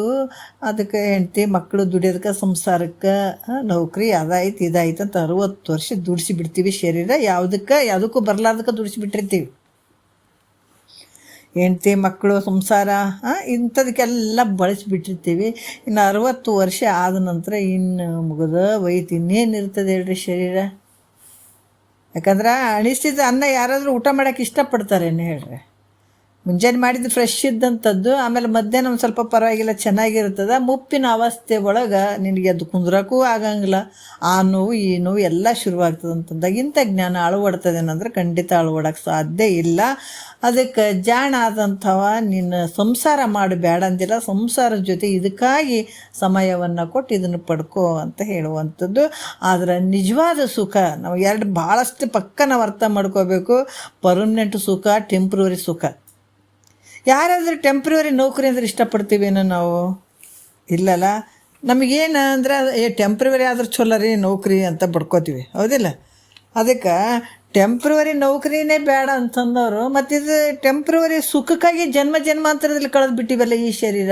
ಎಂಥ ಅಜ್ಞಾನಿಯಪ್ಪ ಅಂತಾರೆ ಮಹಾತ್ಮರು. ಟೆಂಪ್ರವರಿ ಅಂತ ಗೊತ್ತಾಗ್ಬಿಡ್ತು. ಅದು ಸುಖ ಯಾವತ್ತೂ ಇರುವಂಥದ್ದಲ್ಲ. ಯಾವಾಗ ತೆಗೆದಾಕ್ತಾರೇನೋ, ಯಾವಾಗ ಉದ್ಯೋಗ ನೋಡ್ರಿ ಟೆಂಪ್ರವರಿ ಇತ್ತಂದರೆ ಇಲ್ಲರಿ ಅವ್ರು ಮನಸ್ಸು ಮಾಡಿದ್ರೆ ಯಾವಾಗ ತೆಗೆದು ಬಿಸಾಕ್ತಾರೇನೋ ಅಂತೀವಿ. ಆ ಪರ್ಮನೆಂಟ್ ಇತ್ತಂದರೆ ಇಲ್ಲರಿ ಚಂದ ರಿಟೈರ್ಮೆಂಟ್ ಆಗೋವ್ರಿಗೆ ಆನಂದವಾಗಿರ್ತೀವಿ ಅಂತ ಹೇಳತ್ತೀವಿ. ಅದ್ರಂಗೆ ಜನ್ಮ ಜನ್ಮಾಂತರದಲ್ಲಿ ಅನುಭವಿಸಿದಂಥ ಈ ಸುಖ ಟೆಂಪ್ರವರಿ ಸುಖವನ್ನು ನಾವು ಅನುಭವಿಸಿದ್ದೀವಿ ಇಷ್ಟು ದಿವಸ. ಈಗ ನಾವು ಎಲ್ಲಿಗೆ ಬಂದಿದ್ದೀವಿ? ಪರ್ಮನೆಂಟ್ ಸುಖವನ್ನು ಹುಡ್ಕಕ್ಕೆ, ಪರ್ಮನೆಂಟ್ ಸುಖವನ್ನು ಪಡ್ಕೊಳ್ಳಿಕ್ಕೆ ಸದ್ಗುರುವಿಗೆ ಶರಣಾಗತನಾಗಿದ್ದೀವಿ ಅಂತ ತಿಳ್ಕೊಳ್ಬೇಕು. ಇದು ಒಂದು ಸಲ ನಿನಗೆ ಆಯಿತು ಅಂದ್ರೆ ಅಲ್ಲಿ ರಿಟೈರ್ಮೆಂಟ್ ಆದಮೇಲೆ ಪರ್ಮನೆಂಟ್ ಉದ್ಯೋಗ ಇತ್ತು ಅಂದ್ರೆ 60 ವರ್ಷ ಆದಮೇಲೆ ನಿನ್ನನ್ನು ನೌಕರಿಯಿಂದ ಅಲ್ಲಿ ಆಯ್ತಪ್ಪ ನೀವು ಹೋಗೋ, ಇರೋವರೆಗೂ ನಾವು ಪೆನ್ಷನ್ ಗಿನ್ಷನ್ ಕೊಡ್ತೀವಿ ಅಂತೇಳಿ ಕಳಿಸ್ತಾರೆ. ಅಂದ್ರೆ ಸಾಯೋವರೆಗೂ ಇದ್ದಂಗೆ ಅದನ್ನು ಒಂದು ರೀತಿಲೇ. ಯಾಕಂದರೆ ಈ ಸುಖ ಹೆಂಗೆ ಐತಪ್ಪ ಅಂತ ಒಂದು ಸಲ ನಿನಗೆ ಆಯಿತು ಅಂದ್ರೆ ಯಾವಾಗಲೂ ಇರುವಂಥ ಆನಂದ ಇದು. ಸುಖ ಯಾವಾಗಲೂ ಇರುವಂಥದ್ದು. ಅದಕ್ಕೆ ಇಂಥ ಒಂದು ಸುಖವನ್ನು ಎಲ್ಲಿ ಐತಪ್ಪ ಅಂದ್ರೆ ಅದು ನಿನ್ನೊಳಗೆ ಐತೆ ಅಂತ ಹೇಳ್ತಾರೆ ಅವರು, ಬೇರೆ ಎಲ್ಲಿಲ್ಲ ನೋಡ್ರಿ. ಎಲ್ಲಾದರೂ ಒಂದು ದೇವ್ರ ಯಾತ್ರೆಗೆ ಹೋಗಿ ಬರ್ತೀವಿ ಅಂದರೆ ಅನಂತ ರೀತಿಯಿಂದ ದುಃಖಗಳು ಅದಾವ ಅಲ್ಲ. ಅದಕ್ಕೆ ಸುಖ ಎಲ್ಲಿ ಐತಪ್ಪ ಅಂದ್ರೆ ನಿನ್ನೊಳಗೆ ಐತಿ ಅಂತ ಯಾಕಂದ್ರೆ ವಿಚಾರಗಳನ್ನು ಹೇಳ್ತಾರೆ ಮಹಾತ್ಮರು. ಇಲ್ಲಿ ಕೂಡ ಏನಾಗ್ತದೆ ಕೊನೆಗೆ ಅವರಿಬ್ಬರು ಗಂಡ ಹೆಂಡ್ತಿದ್ದು ನಾನು ಹೇಳಿದೆ, ಇಬ್ಬರೂ ನೌಕರಿ ಮಾಡ್ತಿದ್ರು. 60 ವರ್ಷ ಆಯಿತು. ಹೆಂಡ್ತಿನ ಒಂದು ಗಂಡನಕ್ಕಿಂತ ಒಂದು 2-3 ವರ್ಷ ಚಿಕ್ಕವಳಿದ್ದಳು. ಗಂಡ 60 ವರ್ಷ ಆದ್ಮೇಲೆ ರಿಟೈರ್ಮೆಂಟ್ ಆಯಿತು, ಶುಗರ್ ಆಯಿತು, ನಡ್ಯಕ್ಕೆ ಬರೋವಲ್ದು ಏನಿಲ್ಲ. ಹಾಸಿಗೆನೇ ಹಿಡಿದು ಬಿಟ್ಟ, ಗ್ಯಾಂಗ್ರೀನ್ ಥರ ಆಗಿಬಿಡ್ತು. ಹಾಸಿಗೆ ಹಿಡ್ದ. ಹೆಂಡ್ತಿಗೆ ನೌಕರಿ ಬಿಡು ಅಂತಂದ. ಆಕೆ ಯಾಕೆ ನೌಕರಿ ಬಿಡ್ತಾಳೆ ಹೇಳ್ರಿ? ದುಡ್ಡು ಬರ್ತದೆ ತಿಂಗಳ. ಇಲ್ಲ ರೀ ನನಗೆ, ಯಾಕಂದ್ರೆ ಮಕ್ಕಳು ಆಗಿರಲಿಲ್ಲ ಅವರಿಗೆ, ದುಡ್ಡೆಲ್ಲ ಬೇಕಾದಷ್ಟು ಇತ್ತು ಖರೆ. ಹಾಕಿದ್ರೆ ನಾನು ಬಿಡೋಕ್ಕಾಗಂಗಿಲ್ಲ. ನಿಮ್ಗೇನು ಮಾಡ್ಬೇಕಾಯ್ದ ಮಾಡಿ ಇಟ್ಟು ಕೇಸಿ ಹೋಗ್ತೀನಿ ನೌಕರಿಗೆ. ನೀವು ಇದನ್ನು ತೊಗೊಂಡು ಟಿಪಾಯಿ ಬೆಲೆ ಇಡ್ತೀನಿ, ನೀವು ಮಲಗಿದ ಮಂಚದ ಬೆಲೆ ಟಿಪಾಯಿ ಇಟ್ಟಿರ್ತೀನಿ, ಅಲ್ಲೇ ಇಟ್ಟು ಊಟ ಇಡ್ತೀನಿ, ನೀರು ಇಡ್ತೀನಿ, ನೀವು ತೊಗೊಂಡು ಕುಡೀರಿ ಮಾಡಿರಿ ಅಂತ ಹೇಳಿ ಹೋಗಕತ್ತಿದಳಕಿ. ಚಂದನ ಅವನು ಒಬ್ಬನೇ ಇರೋದು, ನೀರು ಕುಡಿಯೋದು, ಇಟ್ಟು ಹಿಂಗೆ ಮಲಗಿದಲ್ಲೇ ತೊಗೊಳೋದು, ಅದು ಎಷ್ಟು ಕಷ್ಟ ಅದಂತ ಅವ್ರಿಗೆ ಅನುಭವಿಸ್ದವ್ರಿಗೆ ಗೊತ್ತಿರ್ತದೆ. ಯಾಕಂದ್ರೆ ಮಾತಾಡೋಕೆ ಒಬ್ಬರು ಯಾರೂ ಇಲ್ಲ ಮನೆಯಲ್ಲಿ. ಹೆಂಡ್ತಿ ಬಿಟ್ಟು ಹೋಗೋಕೆ, ಆಮೇಲೆ ಸಂಜೆ ಕಡೆ ಬರೋಕೆ, ಒಬ್ಬನೇ ನರಕದ ಪಾಡು ಅದು. ಆಮೇಲೆ ಇವ್ರು ಯಾರಾದ್ರೂ ಮಾತಾಡ್ಸೋಕೆ ಹೋಗೋರು, ಅಣ್ಣದವರು ತಮ್ಮದವರು ತಾಕದವರು ತಂಗಿದವರು ಅಲ್ಲಿ ಹೋದಾಗ ಆ ವ್ಯಕ್ತಿ ಬಾಯಾಗ ಬಂತು ನೋಡ್ರಿ. ಒಂದು ಅರ್ಥ ಮಾಡ್ಕೋಬೇಕು ನಾವು, ನಮಗಿವತ್ತು ಶರೀರ ಭಾಳ ಚಂದದ, ಹೌದಲ್ಲ? ಇವತ್ತು ಆಯುಷ್ಯ ಐತೆ, ಶರೀರ ಚಂದ ಐತೆ, ನಮ್ಗೆ ಯಾವುದು ಕಂಡು ಬರ್ತಾ ಇಲ್ಲ. ಆದ್ರೆ ಎಲ್ಲ ಅನುಭವ ಬರ್ತಾವೆ ಮುಂದಾದ್ರೂ, ಎಲ್ಲರಿಗೆ, ಒಬ್ರಿಗಂತಲ್ಲ. ಆವಾಗ ಯಾರೋ ಮಾತಾಡ್ಸೋಕೆ ಹೋದ್ರು, ಅವರ ತಮ್ಮನ ಹೆಂಡ್ತಿ ಅವರೆಲ್ಲ ಹೋದಾಗ ಒಂದು ಮಾತು ಹೇಳಿದರು, ಯಾವ ದುಡ್ಡು ತೊಗೊಂಡು ಏನು ಮಾಡ್ತೀರಿ, ಯಾವ ಆಸ್ತಿ ತೊಗೊಂಡು ಏನು ಮಾಡ್ತೀರಿ, ಯಾವ ಮನೆ ತೊಗೊಂಡು ಏನು ಮಾಡ್ತೀರಿ? ಹಾಂ, ಮನಸ್ಸಿಗೆ ಶಾಂತಿ ಇಲ್ಲ, ನೆಮ್ಮದಿ ಇಲ್ಲ, ಯಾವ ತೊಗೊಂಡು ಏನು ಮಾಡ್ತೀರಿ? ಶರೀರಕ್ಕೆ ಭಾಳ ತ್ರಾಸ ಐತೆ, ದುಃಖ ಐತೆ, ಕಷ್ಟ ಐತೆ, ನಾನು ತಡ್ಕೊಳಕ್ಕಾಗ್ತಾ ಇಲ್ಲ, ಅಷ್ಟೊಂದು ನೋವು ಐತೆ ನನ್ನ ಶರೀರಕ್ಕೆ. ಹೇಳ್ತೀನಿ ಅಂದ್ರೆ ಹೇಳೋಕ್ಕಾಗಲ್ಲ, ಕುಂದಿರ್ತೀನಿ ಅಂದ್ರೆ ಕುಂದ್ರಕ್ಕಾಗಂಗಿಲ್ಲ, ಈ ಶರೀರ ಸಾಕಾಗಿ ಬಿಟ್ಟದ, ಪ್ರಾಣ ಹೋದ್ರೆ ಸಾಕು ನಾ ಆರಾಮಿರ್ತೀನಿ ಅಂತಂದನಂತ ನೋಡ್ರಿ. ಎಲ್ಲಿ ಹೋಯ್ತದ? ಪ್ರಾಣದ ಮೇಲಿದ್ದಂಥ ಪ್ರೀತಿ ಎಲ್ಲಿ ಹೋಯ್ತು? ಪ್ರಾಣ ಹೋದ್ರೆ ಸಾಕು ನಾ ಚಂದಿರ್ತೀನಿ. ಎಷ್ಟೋ ಜನ ನೋಡ್ರಿ, ಈಗ ಭಾಳಷ್ಟು ಜನ ಏನೋ ಒಂದು ದುಃಖದಾಗಿರ್ತಾರೆ, ಆ ದುಃಖದಿಂದ ಪಾರಾಗಬೇಕು, ಪ್ರಾಣ ಹೋದ್ರೆ ನಾವು ಸುಖದಿಂದ ಇರ್ತೀವಿನಪ್ಪ ಅತ್ಲ ಹೋಗಿಬಿಡ್ಲಿ ಅಂತಂತಾರೆ, ಹೌದಲ್ಲ? ಹಾಗಾಗಿ ಈ ಪ್ರಾಣರ ಹೋಯ್ತು ಅಂದ್ರೆ ನಾನು ಆನಂದವಾಗಿ ಇರ್ತೀನಿ ಅಂತ ಅನ್ನೋದು ಎಲ್ಲಿಗೆ ಬಂತದ? ಈಗ ಪ್ರಾಣದ ಮೇಲಿರುವಂಥ ಪ್ರೀತಿ ಆತ್ಮನ ಮೇಲೆ ಹೋಗ್ಬಿಡ್ತೆ ನೋಡ್ರಿ. ಅದಕ್ಕೆ ತನಗಿಂತ ಪ್ರಿಯವಾದ ವಿಷಯ ಮುಂದುಂಟೆ. ಆ ಸುಖ ಎಲ್ಲೈತೆ ಅಂದ್ರೆ ನಿನ್ನೊಳಗೆ ಐತೆ. ನಾವೆಲ್ಲ ಇದು ಸಾಮಾನ್ಯ ಎಲ್ಲ ಕುಂತು ಕೇಳೋದು, ಇದು ದೊಡ್ಡ ಕೆಲಸ ಇದು. ಅದಕ್ಕೆ ಎಲ್ಲಿ ಐತಪ್ಪ ಅಂತಂದ್ರೆ ಸುಖ ನಿನ್ನೊಳಗೆ ಐತೆ. ಅದು ಎಲ್ಲಿ ಹುಡುಕಿದ್ರು ಸಿಗುವಂಥದ್ದು ಅಲ್ಪ, ಅದು ನಿನ್ನೊಳಗೆ ಐತೆ ಅಂತ ಇಲ್ಲಿ ಮಹಾತ್ಮರು ಭಾಳಷ್ಟು ವಿಚಾರಗಳನ್ನು ಹೇಳ್ತಾರೆ. ಯಾವ ದುಡ್ಡಿನಲ್ಲಿಲ್ಲ, ಹೆಂಡತಿ ಮಕ್ಕಳಲ್ಲಿಲ್ಲ, ಯಾವುದರಲ್ಲಿ ಇರದೇ ಇರುವಂಥ ಸುಖ ನಿನ್ನಲ್ಲಿ ಐತೆ. ಅದಕ್ಕೆ ಕಸ್ತೂರಿ ಮೃಗದ್ದು ಕೂಡ ಭಾಳಷ್ಟು ಮಹಾತ್ಮರು ಇಂಥವು ದೃಷ್ಟಾಂತಗಳನ್ನು ಹೇಳ್ತಾರೆ, ತಿಳಿಲಿ ಅಂತ ಹೇಳಿ. ಯಾವ ರೀತಿ ಅಂತಂದ್ರೆ ನೋಡ್ರಿ, ಯಾಕಂತಂದ್ರೆ ಈ ಕಸ್ತೂರಿ ಮೃಗ ಅದು ಎಲ್ಲಿಂದೋ ವಾಸನೆ ಬರಕತ್ತದಂತ ತಿಳ್ಕೊಂಡು ಅದು ಎಲ್ಲ ಕಡೆ ತಿರುಗಿತ್ತು. ತಿರುಗಿ ತಿರುಗಿ ತಿರುಗಿ ಬೇಸರ ಬಂತು ನೋಡ್ರಿ ಅದಕ್ಕೆ. ಈಗ ಬೇಸರ ಬರ್ಬೇಕು, ಹೌದು ನಮಗೂ. ಯಾಕೆ ಗುಡಿ ಗುಂಡಾರ್ದಾಗ ದೇವ್ರು ನೋಡ್ಕೊಂತ ತಿರುಗಾಡ್ತೀವಿ ನೋಡ್ರಿ, ನಮಗೆ ಇದು ಭಾಳ ಬೇಸರ ಬರಲಿಲ್ಲ ಅಂದ್ರೆ ಮತ್ತೆ ಜನ್ಮ ಜನ್ಮಾಂತರ ಎತ್ತದೆ. ಇದು ತಿರುಗಿ ಕರ್ಮ ಮಾಡಿ ಮಾಡಿ ಮಾಡಿ ಮಾಡಿ ಬೇಸರ ಬಂತು ಬರಬೇಕು. ಎಷ್ಟು ದಿವಸ ಅಂತ ಉಪವಾಸ ಇರ್ತೀರಿ, ಎಷ್ಟು ದಿವಸ ಅಂತ ಯಾತ್ರೆಗಳನ್ನು ಮಾಡ್ತೀರಿ, ಎಷ್ಟು ದಿವಸ ಅಂತ ತಿರುಗಾಡ್ತೀರಿ, ಕರ್ಮಗಳನ್ನು ಎಷ್ಟು ದಿವಸ ಅಂತ ಮಾಡೋಕ್ಕಾಗ್ತದೆ ಅಲ್ಲ? ತಿರುಗಿದ್ರು ಕೂಡ ಅಲ್ಲಿ ಬೇಸರ ಬಂದಾಗ ಮಾತ್ರ ಥೋತು ಎಷ್ಟು ತಿರುಗಾಡಿದ್ರೆ ಇಷ್ಟೇ ಐತಪ್ಪ ಅನ್ನಂಗೆ ಆಗ್ಬೇಕು ಮನಸ್ಸಿಗೆ. ಈ ಕಸ್ತೂರಿ ಮೃಗ ಕೂಡ ದಶದಿಕ್ಕುಗಳನ್ನೆಲ್ಲ ತಿರುಗಾಡ್ತೀವಿ, ಎಲ್ಲಿಂದ ವಾಸನೆ ಬರ್ತದೆ, ಎಲ್ಲಿಂದ ವಾಸನೆ ಬರ್ತದೆ, ಎಷ್ಟು ಸುಗಂಧ ಭರಿತವಾದಂಥ ವಾಸನೆ ಬರ್ತದೆ, ಎಲ್ಲಿಂದ ಬರ್ತದೆ ಅಂತ ತಿರುಗಿತದು, ಭಾಳ ತಿರುಗಿತು. ಕೊನೆಗೆ ಬೇಸರ ಬಂತು ನೋಡ್ರಿ. ಅದಕ್ಕೆ ಬೇಸರ ಬಂತು, ಒಂದು ಗಿಡದ ದಡಿಯಲ್ಲಿ ಕೂತಿತ್ತು. ಒಂದು ಗಿಡದ ಹತ್ರ ಹೋಗಿ ಸುಮ್ಮ ಕೂತ್ಕೊಂಡ್ಬಿಡ್ತು. ಯಾವಾಗ ಸುಮ್ಮ ಕಣ್ಣು ಮುಚ್ಕೊಂಡು ಕುಂತಿತ್ತು, ತಿರುಗಾಡಿದ್ರು ಕೂಡ ಯಾವುದು ಲಾಭ ಇಲ್ಲಪ್ಪ, ಇದು ಎಲ್ಲಿಂದ ಬರ್ತದೆ ವಾಸನೆ ಅಂತಲೇ ಗೊತ್ತಾಗೋಲ್ದು ಅಂತ ಬೇಸರ ಬಂದು ಒಂದು ಗಿಡದ ದಡದಲ್ಲಿ ಸುಮ್ಮನೆ ಕೂತ್ಕೊಂತು. ಅದು ಕೂತ್ಕೊಂಡಾಗ ಆ ಸಮಯದಲ್ಲಿ ನಾಭಿಯಿಂದಲೇ ಕಸ್ತೂರಿ ವಾಸನೆ ಬರೋಕತ್ತಿತ್ತು. ಅಂದ್ರೆ ಆ ಕಸ್ತೂರಿ ಒಕ್ಕಳ ಇರ್ತಲ್ಲ, ನಾಭಿ ಅಂದರೆ ಒಕ್ಕಳ, ಅಲ್ಲಿಂದನೇ ಅದು ವಾಸನೆ ಬರೋಕತ್ತಿತ್ತು. ಆಗ ಅದಕ್ಕೇನಾಯಿತು, ಆ ಮೃಗಕ್ಕೆ ಈ ನನ್ನಲ್ಲಿ ಇಂಥ ಸುವಾಸನೆ ಐತಲ್ಲಪ್ಪ, ಎಲ್ಲೈತದ ಸುಖ, ಎಲ್ಲೈತದ ಸುವಾಸನೆ, ನನ್ನಲ್ಲೇ ಐತದು. ಅದನ್ನು ತಿಳಿಲಾರ್ದೇ ಸುಮ್ಮನೆ ಎಲ್ಲ ಕಡೆ ತಿರುಗಿಬಿಟ್ಟೆ, ಅಲ್ದುಬಿಟ್ಟೆ ಅಂತ ಭಾಳಷ್ಟು ಅಳಳಿಸ್ತಂಥದ್ದು. ನನ್ನಲ್ಲೇ ಇರುವಂಥದ್ದನ್ನು ಬಿಟ್ಟು ಎಲ್ಲ ಕಡೆ ಓಡಾಡಿದ್ನಲ್ಲ. ಅದಕ್ಕೆ ಜೀವನು ತನ್ನ ನಿಜವೇ ಆನಂದ ಸ್ವರೂಪ ಅಂತ ತಿಳಿಯದೆ, ಜೀವನು ತನ್ನ ನಿಜವೇ ಆನಂದ ಸ್ವರೂಪ ಅಂತ ತಿಳಿದೆ ಅಜ್ಞಾನದಿಂದ ತನಗಿಂತ ಆನಂದವು ಬೇರೆ ಐತಪ್ಪ ಅಂತ ಇದಕ್ಕೆ ಭ್ರಾಂತಿ ಆಗ್ಯದ. ಯಾಕಂದ್ರೆ ಇದು ಕೊಡ್ತಾ ಬಿದ್ದದಲ್ಲಿ, ಎಲ್ಲಿ ತಾಯಿ ಗರ್ಭದಾಗ ಓಡಿಸ್ಕೊಂಬಂದದ್ದು, ಎದರಿಂದ ಮಾಯೆ ಓಡ್ತಾ ಅದು ಬುದ್ಧಿ ಭ್ರಮಣ ಆಗಿಬಿಟ್ಟದು ನೋಡ್ರಿ. ಇದಕ್ಕೆ ಮತ್ತು ಹೇಳೋರಿಲ್ಲ ಕೇಳೋರಿಲ್ಲ, ಎಲ್ಲ ಬುದ್ಧಿ ಭ್ರಮಣ ಇದ್ದಾವೆ ಅದ ಓಸು ಜಗತ್ತಿಗೆ ಏಸು ಬಂದಾವಲ್ಲ ಇವೆಲ್ಲ ಜೀವಿಗಳು ಬಂದಾವಲ್ಲ, ಎಲ್ಲ ತಲೆಗೆ ಪೆಟ್ಟು ಬಡ್ಸ್ಕೊಂಬಂದು ಇವು ಮಾಯದ ಒಂದು ಪೆಟ್ಟು ಬಿದ್ದದಕ್ಕಾಗಿ ಅವು ಎಲ್ಲಿ ತಿರುಗೋವಲ್ವು ಈ ಕಡೆ. ಮನುಷ್ಯನಿಗೆ ಅವಕಾಶ ಐತೆ, ಇದಕ್ಕೂ ತಲೆಗೆ ಬಡ್ದದಲ್ಲ, ಇದು ಬುದ್ಧಿ ಭ್ರಮಣ ಆಗಿಬಿಟ್ಟದ. ಇದಕ್ಕೆ ತಿರುಗಂದ್ರೆ ಹೆಂಗೆ ತಿರುಗ್ತದೆ ಹೇಳ್ರಿ? ಇದಕ್ಕೆ ತಿರುಗಬೇಕಾಗಿತ್ತು ಅಂತಂದ್ರೆ ಅದಕ್ಕೂ ಒಂದು ಪುಣ್ಯದ ಫಲನೂ ಬೇಕಾಗ್ತದ. ಅದಕ್ಕೆ ಇದು ಭ್ರಾಂತಿಯಿಂದ ಇರದೇ ಇರುವಂಥದ್ದನ್ನು ನಂದು ನಂದು ಅನ್ಕೊಂತ ಈ ಜಗತ್ತು ಸತ್ಯ ಅಂತ ಕೂತ್ಕೊಂಡ್ಬಿಡ್ತಿದೆ ಅಲ್ಲ. ಅದಕ್ಕೆ ಅಜ್ಞಾನದಿಂದ ಇಂಥ ಆನಂದ, ತಾನೇ ಆನಂದ ಸ್ವರೂಪದಾನ. ಹೆಂಗದ ಇದು ನೋಡ್ರಿ, ಇಲ್ಲಿ ನಿಜವೇ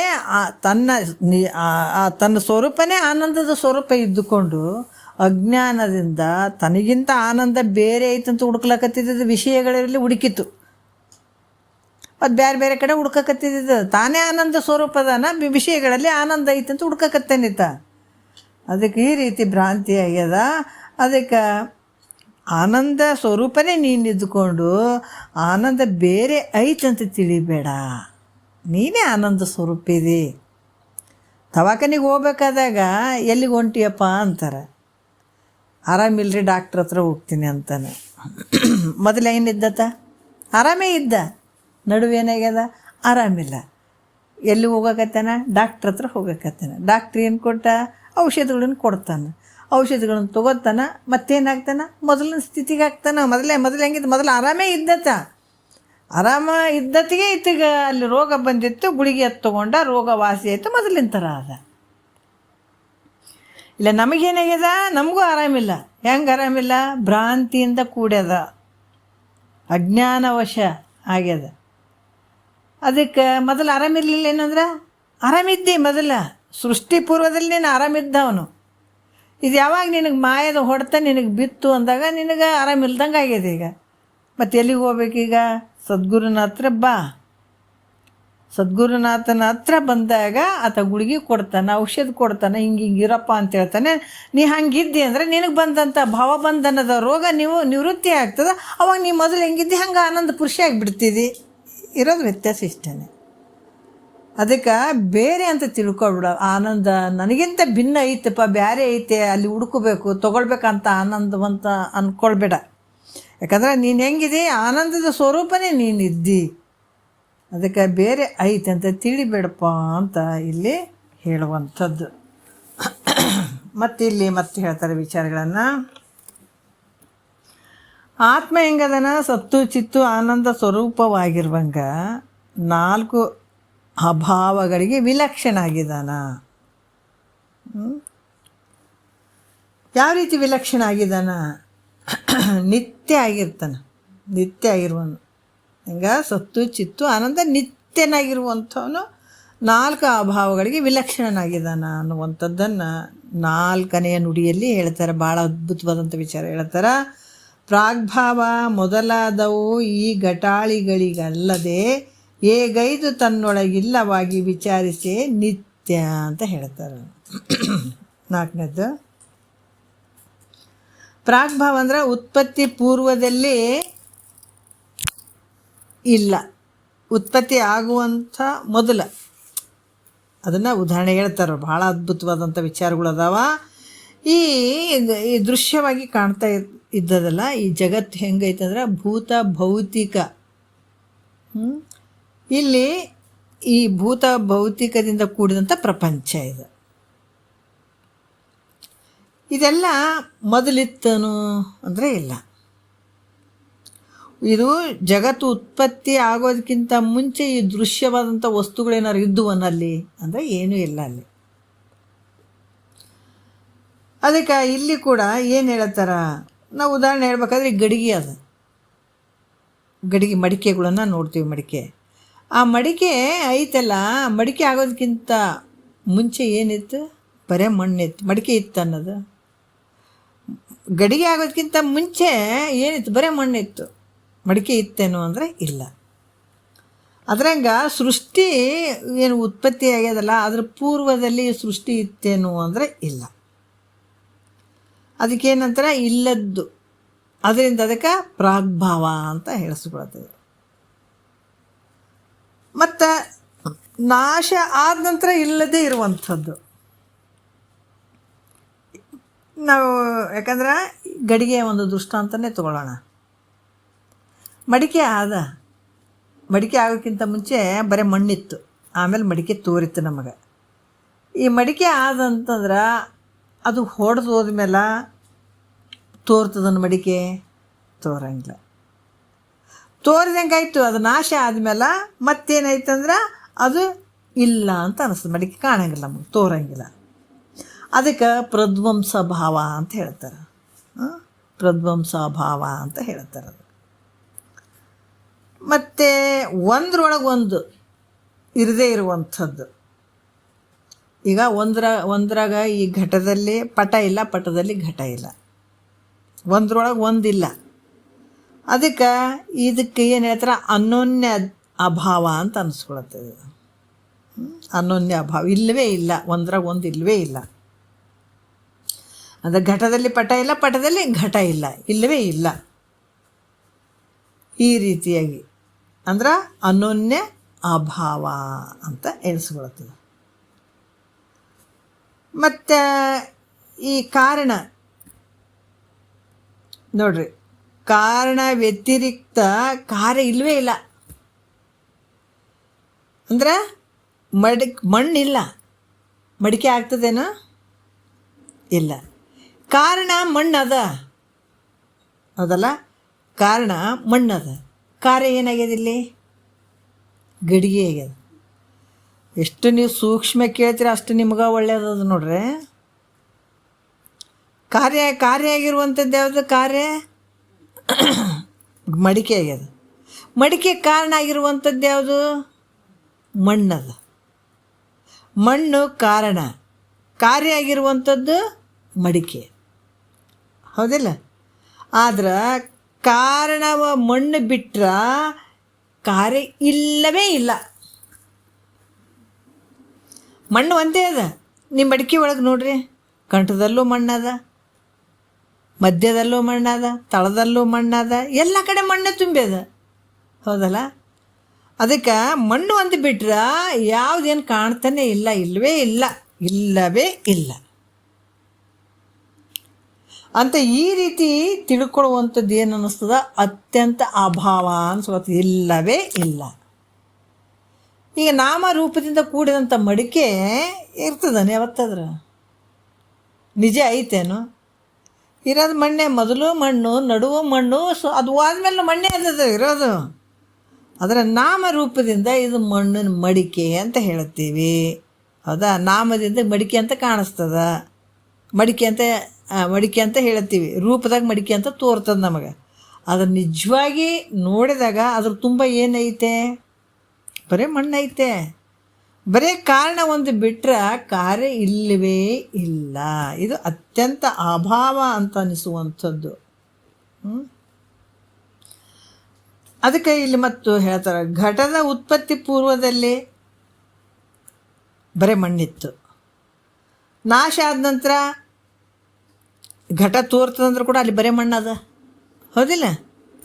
ಮತ್ತು 3 ಕಾಲದಲ್ಲಿ ಮಣ್ಣೇ ಇರ್ತದೆ. 3 ಕಾಲದಲ್ಲಿ ಮಣ್ಣೆ ಅದ. ಹೆಂಗೆ? ಮೊದಲು ಮಣ್ಣದ, ತೋರುವಂಥದ್ರಲ್ಲೂ ಮಣ್ಣದ, ಒಡೆದು ನಾಶ ಆದಮೇಲೂ ಬರೀ ಮಣ್ಣದ. ಮೊದಲು ಮಣ್ಣಿತ್ತು, ಆಮೇಲೆ ಮಡಿಕೆ ಆಯಿತು. ಮಡಿಕೆ ಹೊಡೆದ ಮೇಲೆ ಏನಾಯ್ತು? ಮಡಿಕೆ ಆದಂದ್ರೂ ಕೂಡ ಮಡಿಕೆ ಒಳಗೆ ಮಣ್ಣಿಲ್ಲನ, ಎಲ್ಲ ಕಡೆ ಬರೀ ಮಣ್ಣದ. ಅದು ಒಡೆದು ಹೋದ ನಂತರ, ನಾಶ ಆದ ನಂತರ ಏನು ಉಳಿತು? ಮಣ್ಣೇ ಅದ. ಅದಕ್ಕೆ 3 ಕಾಲದಲ್ಲಿ ಮಣ್ಣೆ ಇರುವಂಥದ್ದು ಇದು. ಅದಕ್ಕೆ ಇದು ಘಟ ಅಂತ, ಇದು ಮಣ್ಣನ್ನೇ ತೋರಿಸುವಂಥದ್ದು. ಯಾಕಂದ್ರೆ ಈ ಮಣ್ಣು ಬಿಟ್ರೆ ಯಾವ ಘಟನೂ ಇಲ್ಲ, ಏನೂ ಇಲ್ಲ ನೋಡ್ರಲ್ಲಿ. ಮಣ್ಣಿನ ಹೊರತು ಯಾವ ಗಡಿಗೆ ಮಡಿಕೆ ಯಾವ ಇಲ್ಲವೇ ಇಲ್ಲ. ಯಾಕಂದ್ರೆ 3 ಕಾಲದಲ್ಲಿ ಮಣ್ಣೆ ಆದದು. ನಾಮರೂಪ ಸುಳ್ಳದವಲ್ಲ, ಇದ್ರಾಗೇನು ಮೊದಲು ಮಣ್ಣು ಐತೆ, ಗಡಿಗೆ ತೋರಿದಾಗೂ ಮಣ್ಣು ಐತೆ, ಅದು ಒಡೆದ ಮೇಲೆ ಕೂಡ ಮಣ್ಣೆ ಐತಂದ್ರೆ ಈ ಮಣ್ಣಿನ ಬಿಟ್ಟು ಬೇರೆ ಅನ್ಯ ಇಲ್ಲವೇ ಇಲ್ಲ ಅಂತ ತಿಳ್ಕೊಳ್ಳುವಂಥದ್ದು ಯಾವುದು? ಅತ್ಯಂತ ಅಭಾವ ಅಂತ ಅನಿಸ್ಕೊಳ್ತದೆ. ಇವು 4 ಅಭಾವಗಳೇನು ಅದಾವಲ್ಲ, ಪ್ರಾಗ್ಭಾವ, ಪ್ರಧ್ವಂಸ ಭಾವ, ಅನ್ಯೋನ್ಯ ಅಭಾವ, ಅತ್ಯಂತ ಅಭಾವ. ಇವು ಅಭಾವಗಳು ಯಾವುದಕ್ಕದಾವಪ್ಪ ಅಂದರೆ ಈ ಜಡದಿಂದ ಕೂಡಿದಂತಹ ಕಣ್ಣಿಗೆ ಕಾಣುವಂಥ ದೃಶ್ಯ ಪ್ರಪಂಚ ಏನೈತಲ್ಲ, ಇದಕ್ಕೆ ಇವು 4 ಅಭಾವಗಳು ಅದಾವ. ಆದರೆ ನೀನು ಹೆಂಗಿದೆ? ಚೇತನ ಸ್ವರೂಪನಾಗಿರುವಂಥವನಿದೆ ನೀನು.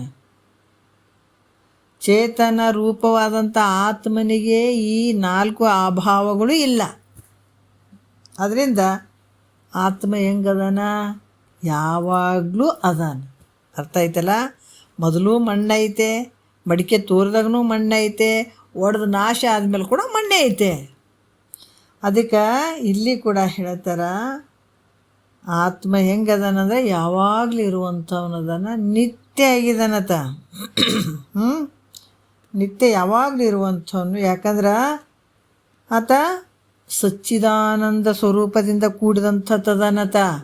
ಸತ್ತು ಚಿತ್ತು ನಿತ್ಯ ಆನಂದ ಪರಿಪೂರ್ಣವಾಗಿರುವಂಥವನು. ಆತ ಹೆಂಗದಾನ? ಅನಾದಿಯಾಗಿದ್ದಾನೆ. ಆತ ಉತ್ಪತ್ತಿ ಇಲ್ಲ, ನಾಶ ಇಲ್ಲ. ಆತ ಉತ್ಪತ್ತಿಯೂ ಆಗಿಲ್ಲ, ಅದಕ್ಕೆ ನಾಶನೂ ಇಲ್ಲ. ಅದ್ರಂಗೆ ಅದಕ್ಕೆ ಯಾವುದು ಒಂದು ಇವು 4 ಅಭಾವಗಳು ಆತಗೆ ಇಲ್ಲ. ಇವೆಲ್ಲಗಳಿಗೆ ವಿಲಕ್ಷಣನಾಗಿರುವಂಥ ಅದು ಬೇರೆಯೇ ಇದ್ದಾನೆ.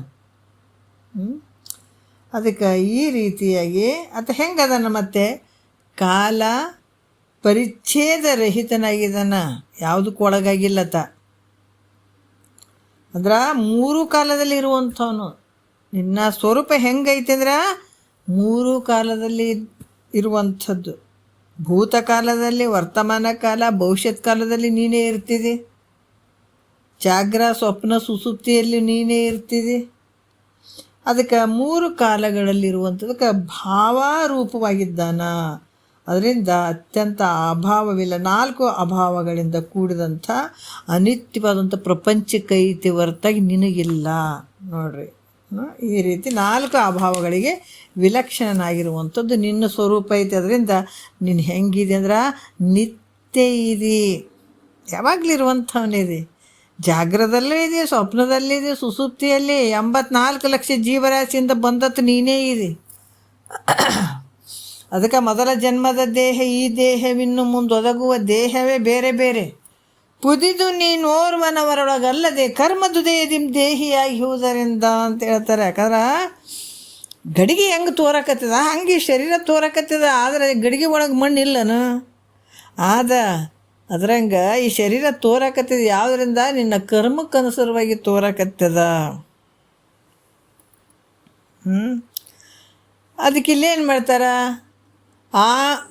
ಆ ಒಂದು ವಿಚಾರದಲ್ಲಿ ನಾವು ಭಾಳಷ್ಟು ವಿಚಾರ ಮಾಡ್ಬೇಕದ್ದು. ಇಲ್ಲಿ ಪ್ರತಿಯೊಂದು ವಿಚಾರಗಳನ್ನು ನಾವು ವಿಚಾರದಿಂದ ಇದನ್ನು ನಾವು ನಿವೃತ್ತಿ ಮಾಡ್ಕೊಳ್ಬೇಕಾಗ್ತದೆ. ಯಾಕಂದ್ರೆ ಅವಿಚಾರೇಣ ಬಂಧ, ಅವಿಚಾರದಿಂದ ಬಂದದ. ಅವಿಚಾರೇಣ ಕೃತ ಬಂಧ, ವಿಚಾರೇಣ ನಿವೃತ್ತತೆ ಅಂತ ಹೇಳಿದ್ರು. ಈ ಬಂಧವನ್ನು ನಿವೃತ್ತಿ ಮಾಡ್ಕೊಳ್ಬೇಕಾದ್ರೆ ಯಾವುದರಿಂದ ನಿವೃತ್ತಿ ಮಾಡ್ಕೊಳಕತ್ತದ? ವಿಚಾರದಿಂದ ನಿವೃತ್ತಿ ಮಾಡ್ಕೊಳ್ಬೇಕು. ನಮಗಿದು ಬಂಧ ಯಾವುದಕ್ಕೆ ಬಂದಂದ್ರೆ ಅಜ್ಞಾನದಿಂದ ಬಂದದಿದ್ದು ಬಂಧ.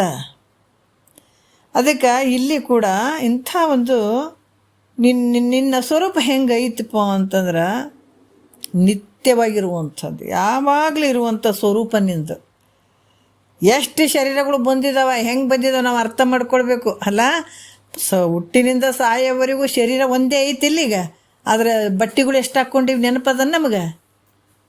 ನೆನಪಿಲ್ಲ ನಮಗೆ. ಬಟ್ಟೆಗಳು ತೊಗೊಂತೀವಿ, ಹಾಕ್ಕೊಂಡಿವಿ, ಎಲ್ಲ ಬಿಸಾಕಿ ಹೊರದು ಎಲ್ಲ ಹೋಗ್ಯಾವ. ಆದರೆ ಇರುವಂಥವು ನೀನು ಒಬ್ಬನೇ ಇದೆ, ಸಾಯೋವರೆಗೂ ಇದೆ ಶರೀರ, ನೀನು ಒಬ್ಬನೇ ಇದೆ. ಅದ್ರಂಗೆ 84 ಲಕ್ಷ ಜೀವರಾಶಿಯಿಂದ ಒಳಗಡೆ ಇರುವಂಥ ಆತ್ಮ ಪರಮಾತ್ಮ ಒಬ್ಬವನೇ ಅದನ್ನತ್ತ, ಬೇರೆ ಬೇರೆ ಅದಾನ ಅನ್ನತ್ತ, ಒಬ್ಬವನೇ ಅದಾನ. ಆದರೆ ಶರೀರ ಈ ಬಟ್ಟೆಗಳ ಥರ ಎಲ್ಲ ಬದಲಾವಣೆ ಆಗ್ತಾ ಬಂದಿದ್ದಾವೆ. ಯಾತಕ್ಕಂದ್ರೆ ನಿನ್ನ ಕರ್ಮಕ್ಕನುಸಾರವಾಗಿ. ಇಲ್ಲಿ ಕೂಡ ಹೇಳ್ತಾರ, 5ನೇದೊಂಚೂರು ನೋಡೋಣ. ಗಗನಾದಿಗಳು ತನ್ನೊಳಗೆದ ಕಾರಣದಿಂದೇ ಮಿಗೆ ಪೂರ್ಣ ಪದ ಮಿಂತು ಬಗೆ ಶಂಭುಲಿಂಗವೇ. ನೋಡ್ರಿ, ಯಾಕಂದ್ರೆ ಸತ್ತು ಚಿತ್ತು ಆನಂದ ನಿತ್ಯ ಪೂರ್ಣವಾದಂಥ ನೀನು ಹೆಂಗಿದೆಪ್ಪ? ಪರಿಪೂರ್ಣ ಆಗಿದೆ ನೀನು. ಅದಕ್ಕೆ ಈ ಆಕಾಶ ವಾಯು ಅಗ್ನಿ ಜಲ ಪೃಥ್ವಿ ಏನದಾವ ಇದರಿಂದ ಆದಂಥ ಈ ಪ್ರಪಂಚ ಎಲ್ಲಿ ಜನಿಸಿದವು, ಯಾರಿಂದ ಜನಿಸಿದವು? ಇವೆಲ್ಲ ಪಂಚಭೂತಗಳು ನಿನ್ನಿಂದ ಜನಿಸಿದವ. ನೀ ಹೆಂಗಿದಪ್ಪ ಅಂದ್ರೆ ಪರಿಪೂರ್ಣವಾಗಿರುವಂಥವ್ನು ಇದು ನೀನು. ಭಾಳ ಆಶ್ಚರ್ಯ ಆಗ್ತದಲ್ಲ. ಮೊದಲು ನಾವು ಎಲ್ಲಿದ್ದೀವಪ್ಪ ಅಂದ್ರೆ ಜಗತ್ತಿನೊಳಗೆ ನಾವಿದ್ದೀವಿ ಅಂತ ಹೇಳಿದರು, ಹೌದಲ್ಲ? ಎಷ್ಟು ಅದ್ಭುತ ನೋಡ್ರಿ. ಅದಕ್ಕೆ ಗುರುವಾಕ್ಯ ಅನ್ನುವಂಥದ್ದು ಭಾಳ ಭಾಳ ಭಾಳ ನಮ್ಮನ್ನು ಭಾಳ ಭಾಳ ಮೇಲ್ಮಟ್ಟಕ್ಕೆ ತೊಗೊಂಡು ಹೋಗ್ತಾರೆ ಅವ್ರು ನಮ್ಮನ್ನು. ಆಕಾಶಕ್ಕಿಂತಲೂ ಪೂರ್ಣವಾಗಿರುವಂಥದ್ದು ಯಾವುದಪ್ಪ? ದೊಡ್ಡದಾಗಿರುವಂಥದ್ದು. ಆಕಾಶಕ್ಕಿಂತಲೂ ಮಿಗಿದದ್ದು ಪೂರ್ಣವಾಗಿರುವಂಥದ್ದು ನಿನ್ನ ಸ್ವರೂಪ. ಈ ದೇಹ ಹೆಂಗದಂತಂದ್ರೆ ಪರಿಚ್ಛಿನ್ನವಾಗಿರುವಂಥದ್ದು. ಇಂಥ ಪರಿಚ್ಛಿನ್ನವಾದಂಥ ಶರೀರ ನಾನಂತ ತಿಳ್ಕೊಂಡಿದ್ದೆ, ಭ್ರಾಂತಿ ಆಗಿದೆ ನನಗೆ. ಹೇಳ್ತಾರ ಎಲ್ಲಕ್ಕಿಂತ ದೊಡ್ಡವನಿದು, ನಿನ್ನೊಳಗೆ ಎಲ್ಲ ತೋರಕತ್ತೇವಂದ್ರೂ ಕೂಡ ನಾ ಸಣ್ಣವನನ್ನ ಕತ್ತಿಯಲ್ಲ. ಇದು ಭ್ರಮೆ ಅಂತಾರೆ, ಭ್ರಾಂತಿ ಅಂತಾರೆ, ಹುಚ್ಚ ಅಂತಾರೆ ಇದಕ್ಕೆ. ಎಲ್ಲ ನಿನ್ನೊಳಗೆ ತೋರಕತ್ತೇವಂದ್ರೂ ಕೂಡ ನಾ ಸಣ್ಣವನದೀನಿ, ನಾ ಸಾಯ್ತೀನಿ, ನಾ ಹುಟ್ಟುತ್ತೀನಿ ಅಂತ ಎಂತ ಹುಚ್ಚಿಡ್ದಪ್ಪ ನಿನಗೆ.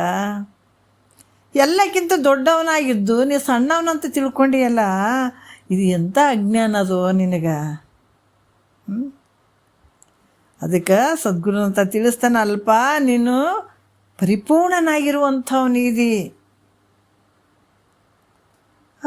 ಅದಕ್ಕೆ ಇಲ್ಲಿ ಹೇಳ್ತಾರೆ ಅವರು, ನಾನು ಇದ್ದೀನಿ ಅಂತ ನೀವು ಹೇಳಕತ್ತೀರಿ ಗುರುಗಳೇ. ನಾ ತಿಳ್ಕೊಂಡೀನಿ ಇಷ್ಟು ದಿವಸ ಜಗತ್ತಿನೊಳಗೆ ನಾವು ಹುಟ್ಟಿದ್ದೀನಿ, ನಾ ಸಣ್ಣವದೀನಿ, ಇಟ್ಟು ಮನ್ಯಾಗ ಬೆಳೆದೀನಿ, ಇಟ್ಟು ದೊಡ್ಡವಾಗೀನಿ, ಸತ್ಕೊಂಡು ಹೋಗ್ತೀನಿ, ಇಟ್ಟು 4 ಮೊಳದ ಭೂಮಿ ಒಳಗೆ ಉಳಿ ಬಿಡ್ತಾರೆ, ಅಲ್ಲಿ ಹೋಗಿಬಿಡ್ತೀನಿ, ನಾನು ಇಷ್ಟು ತಿಳ್ಕೊಂಡೀನಿ ಗುರುಗಳೇ. ನೀವು ಹೇಳಕತ್ತೀರಿ ಪರಿಪೂರ್ಣವಾಗಿರುವಂಥದ್ದು ನಿನ್ನ ಸ್ವರೂಪ ಐತಪ್ಪ, ನಿನ್ನೊಳಗೆ ಎಲ್ಲ ಜಗತ್ತೈತಿ ಅಂತ ನೀವು ಹೇಳಕತ್ತೀರಿ. ನನಗೆ ತಿಳಿಲಾರ್ದಂಗೆ ಆಗಿಬಿಟ್ಟದ, ಏನು ಮಾಡೋದು ಅಂದ್ರೆ ಕೇಳು ಅಂತಾರೆ. ನನಗೆ ತಿಳಿಲಾರ್ದಂಗೆ ಆಗ್ಯದಲ್ಲ, ಹೇಳು ಗುರುಗಳೇ ಅಂತಂದಾಗ ನೀ ಸರಿಯಾಗಿ ಕೇಳಪ್ಪ, ಇನ್ನೂ ಕೇಳು. ಯಾಕಂದ್ರೆ ಈ ಕಾರ್ಯ ಸ್ಥೂಲ ಮತ್ತು ಈ ಕಾರ್ಯ ಆಗಿರುವಂಥದ್ದು ಈ ಸ್ಥೂಲ ಮತ್ತು ಪರಿಚ್ಛಿನ್ನವಾಗಿರುವಂಥದ್ದು. ಕಾರಣ ಹೆಂಗೈತೆ? ಅದು ಸೂಕ್ಷ್ಮದ. ಕಾರ್ಯಕ್ಕೆ ಕಾರಣ ಆಗಿರುವಂಥದ್ದು ಸೂಕ್ಷ್ಮದ, ಕಾರ್ಯ ಸ್ಥೂಲ ಅದ, ಕಾಣಿಸ್ತದೆ, ಕಣ್ಣಿಗೆ ಕಾಣಕತ್ತದ. ಜಗತ್ತೆಲ್ಲ ಕಣ್ಣಿಗೆ ಕಾಣಕತ್ತದ ಅಂದ್ರೆ ಅದಕ್ಕೆ ಕಾರಣ ಆಗಿರುವಂಥದ್ದು ಸೂಕ್ಷ್ಮವಾಗಿರುವಂಥದ್ದು ಕಾರಣ ಐತೆ. ಅದು ಹೆಂಗೈತೆ? ವ್ಯಾಪಕ ಐತೆ, ಎಲ್ಲ ಕಡೆ ತುಂಬ್ಯದ. ಈ ಕಾರ್ಯಕಾರಣ ವಿಚಾರ ಮಾಡೋದ್ರಿಂದ ನಾವು ವಿಚಾರ ಮಾಡಬೇಕಲ್ಲ. ಈಗ ನೋಡ್ರಿ, ಪ್ರತಿಯೊಂದು ಜಗತ್ತಿನ ಒಳಗೆ ಒಂದಂತ ಅಲ್ಲ ಅದು. ಅದಕ್ಕೆ ನೀನಿತ್ತವರವಲ್ಲವೇ ಓ ಸ್ವಾಮಿ ಹೂ ಹಣ್ಣುಗಳು, ಈ ಕೆಲವೊಂದು ವಿಚಾರಗಳು ಬರ್ತಾವೆ. ಪ್ರತಿಯೊಂದು ವಿಚಾರಗಳನ್ನ ಈ ಕಾರ್ಯವಾದಂಥ ಈ ಜಗತ್ತಿನೊಳಗೆ ನಾವಿಂದು ವಿಚಾರ ಮಾಡಿದರೆ ಇದಕ್ಕೆ ಕಾರಣ ಒಬ್ಬ ಪುರುಷ ಇರಲೇಬೇಕಲ್ಲ. ಜಗತ್ತಿನ ಪ್ರತಿಯೊಂದು ವಸ್ತುಗಳನ್ನು ನಾವು ಕಂಡುಹಿಡಿದಿದ್ವಿ, ಇಂಥ ವಸ್ತುಗಳನ್ನು ಇಂಥದ್ದು ಕಂಡುಹಿಡ್ದಂತ ಇವತ್ತು ಗಿನ್ನಿಸ್ ದಾಖಲೆ ಒಳಗೆ ರೆಕಾರ್ಡ್ ಅದಾವೆ. ಟಿ ವಿ ಇಂಥವ್ನು ಕಂಡುಹಿಡ್ದ, ಇದನ್ನ ಇಂಥವ್ರಿಗೆ ಕಂಡುಹಿಡಿದ್ರು, ರೇಡಿಯೋ ಇಂಥದ್ದು ಕಂಡುಹಿಡಿದ್ರು, ಮೊಬೈಲ್ ಇಂಥವ್ರು ಕಂಡುಹಿಡಿದ್ರು, ಪ್ರತಿಯೊಂದು ಲೈಟ್ ಇಂಥವ್ರು ಕಂಡುಹಿಡಿದ್ರು, ಬಲ್ಫ್ ಇಂಥವ್ರು ಪ್ರತಿಯೊಂದನ್ನು ಕಂಡುಹಿಡಿದ್ರು ಅಂತ ಹೇಳ್ತೇವೆ. ಆದರೆ ಸಮಗ್ರ ಈ ಸೃಷ್ಟಿಯನ್ನು ನಾವೆಲ್ಲ ನೋಡ್ತೀವಿ. ಪ್ರತಿಯೊಂದು ಭಿನ್ನ ಭಿನ್ನವಾಗಿರುವಂಥ ನಾಮರೂಪದಿಂದ ಕೂಡಿದಂಥ ಈ ಜಗತ್ತಿನೊಳಗೆ ಇದಕ್ಕೆ ಕಾರ್ಯವಾಗಿರುವಂಥದ್ದು ಕಾರಣ ಆದಂಥವ್ನು ಇಲ್ಲನ, ಇದ್ದಾನೆ. ಮತ್ತು ಹೆಂಗದಾನ ಅಂತಂದ್ರೆ ಭಾಳಷ್ಟು ಸೂಕ್ಷ್ಮ ಮತ್ತು ವ್ಯಾಪಕದಿಂದ ಕೂಡಿದಂಥವದಾನ. ನೋಡ್ರೆ, ನಾವು ಮೊನ್ನೆ ಇದಕ್ಕೆ ಹೋಗಿದ್ವಿ, ಇಲ್ಲೇ ನೋಡ್ಕೊಂಡು ಬರೋಣ ಒಂದು ಸ್ವಲ್ಪ ಟೂರು ಅಂತಂದ್ರೆ ಯಾವುದು ಬೇಲೂರ್ಗೂ ಕೂಡ ಹೋದಿವಿ, ಸುಮಾರು ಊರುಗಳಿಗೆ ಹೋದಿವಿ. ಅಲ್ಲೆಲ್ಲೆಲ್ಲೆಲ್ಲಿ ಸ್ವಲ್ಪ ಮಂಗಳೂರು, ಅಲ್ಲಿ ಕದ್ರಿ ಮಂಜುನಾಥಂದಾಗಿರ್ಬೋದು, ಆಮೇಲೆ ಈ ಸಿಗಂದನೂರು, ಆಮೇಲೆ ದತ್ತಪೀಠ ಬಾಬಾ ಬುಡನ್ಗಿರಿ, ಅಲ್ಲೆಲ್ಲ ಸ್ವಲ್ಪ ಹೋಗಿ ಬಂದ್ವಿ. ಈ ಬೇಲೂರಿನಲ್ಲಿ ಆ ಚಿತ್ರಗಳನ್ನು ನೋಡಿದ್ವಿ. ಎಲ್ಲ ಕಡೆ ಅದು ಸೋಮನಾಥ್ಪುರ ನೋಡ್ಬೋದು, ಎಲ್ಲಿ ಮಳವಳ್ಳಿ ಹತ್ರ ಆ ಕಡೆ ಬರುತ್ತೆ, ಸೋಮನಾಥ್ಪುರ ಆಗಿರ್ಬೋದು, ಭಾಳಷ್ಟು ಕಡೆ ನಾವು ಇತಿಹಾಸದಲ್ಲಿ ಆ ಪ್ಲೇಸ್ಗಳನ್ನು ನಾವು ನೋಡ್ತೀವಿ. ಎಲ್ಲರ ಈ ಹಿಸ್ಟ್ರಿ ಪ್ಲೇಸ್ನಲ್ಲಿ ಹೋದಾಗ ನಾವು ಇಂಥವೆಲ್ಲ ನೋಡೋಕ್ಕೆ ಸಾಧ್ಯ ಆಗ್ತದೆ.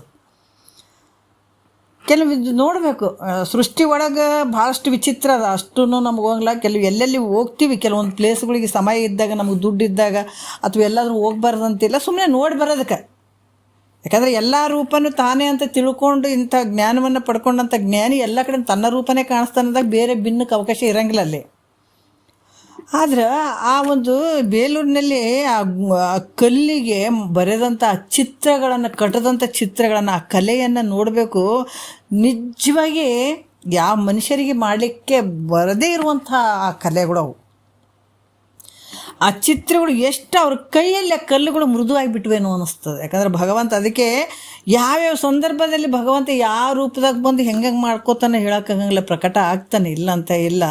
ಬಟ್ ಅಷ್ಟು ಅದ್ಭುತವಾದಂಥ ಒಂದು ಕಲೆ ಅದು.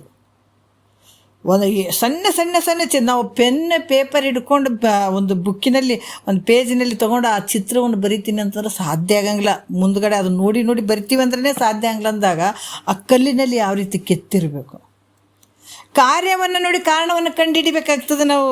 ಅದಕ್ಕೆ ಇಂಥ ಕಾರ್ಯ ಮಾಡಿದಂಥವ್ನು ಯಾರಪ್ಪ ಅಂದ್ರಪ್ಪ ಭಗವಂತ ನೀನಪ್ಪ. ಇಷ್ಟೆಲ್ಲ ದೊಡ್ಡ ದೊಡ್ಡ ಭಾಳಷ್ಟು ಓದಿವ್ರಿ, ಶಾಣ್ಯರಾಗಿವ್ರಿ ಅಂತ ಹೇಳ್ತೀವಿ. ಆ ಜ್ಞಾನ ಎಲ್ಲಿಂದ ಬಂತು? ಆ ಬೆಳಕು ಎಲ್ಲಿಂದ ಬಂತು ನಿನ್ನೊಳಗೆ? ನೀ ಕಾರ್ಯ ಮಾಡಿದೆ ಅಷ್ಟೇ. ಕಾರ್ಯಕ್ಕೆ ಕಾರಣ ಆಗಿರುವಂಥದ್ದು ಒಬ್ಬ ಅದನ್ನು ಆ ಬೆಳಕಿನಿಂದಲೇ ನೀನು ಮಾಡಿದೆ ಇಷ್ಟೆಲ್ಲ. ಅದಕ್ಕೆ ನಾವು ಕಾರ್ಯಕಾರಣ ಎರಡನ್ನ ತಿಳ್ಕೊಳ್ಬೇಕಾಗ್ತದೆ. ಕಾರ್ಯಕಾರಣ ವಿಚಾರ ಮಾಡೋದ್ರಿಂದ ಅಲ್ಲಿ ನೀನು ಎಂಥ ಪರಿಪೂರ್ಣ ಇದೀಪ ನಿನ್ನ ಒಳಗೆ. ಬೇರೆ ಕಡೆ ಐತೇನಂದ್ರೆ ನಿನ್ನೊಳಗೆ ಐತದ. ಅದಕ್ಕೆ ಅಂಥ ಒಂದು ಎಂಥ ಸ್ವರೂಪ, ಎಂಥ ಪರಿಪೂರ್ಣತ್ವದಿಂದ ಕೂಡಿದಂಥವು ನಾನು ಅಂತ ತಿಳಿತದೆ ಯಾವಾಗ ಕಾರ್ಯಕಾರಣವನ್ನು ನೋಡಿದಾಗ. ಅದಕ್ಕೆ ಜೀವ, ಶಿವ, ಜಗತ್ತು ಇದನ್ನು ನಾವು ನಾವೆಲ್ಲಿ ಅಜ್ಞಾನದಿಂದ ದೂರ ದೂರ ಅಂದ್ಕೊಂಡಿದ್ದೀವಿ. ಜಗತ್ತು ನಮಗೆ ತೋರ್ತದ ದೂರ ಐತೆ ಅಂದ್ಕೊಂಡಿದ್ದೀವಿ.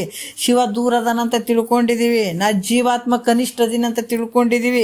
ಇದು ದೊಡ್ಡ ಅಜ್ಞಾನ. ಇದು ಎಲ್ಲವೂ ನಿನ್ನೊಳಗೆ ತೋರಿದಂಗೆ ಆಗಕತ್ತವ. ನೀ ಪರಿಪೂರ್ಣ ಅದೀಯಪ್ಪ ಅಂತ ಸದ್ಗುರುನಾಥ ನಿನಗೆ ಭಾಳಷ್ಟು ವಿಚಾರಗಳನ್ನು ತಿಳಿಸ್ತಾನೆ. ಅದಕ್ಕೆ ನೀನು ಭಾಳಷ್ಟು ಪರಿಪೂರ್ಣನಾಗಿರುವಂಥದ್ದು ನಿನ್ನ ಸ್ವರೂಪ ಐತಪ್ಪ ಅಂತ ಹೇಳ್ತಾರೆ. ಇನ್ನೂ ಭಾಳ ವಿಷಯಗಳು ಅದಾವೆ. ಇದನ್ನು ಸ್ವಲ್ಪ ನಿಧಾನವಾಗಿ ನೋಡ್ಕೊಂಡು ಹೋಗೋಣ. ನಾಳೆ ಒಂದೆರಡು ಮಾತು ಗುರುಗಳ ಪಾದಕ್ಕೆ ಅರ್ಪಿಸಿ ಹರ ಓಂ.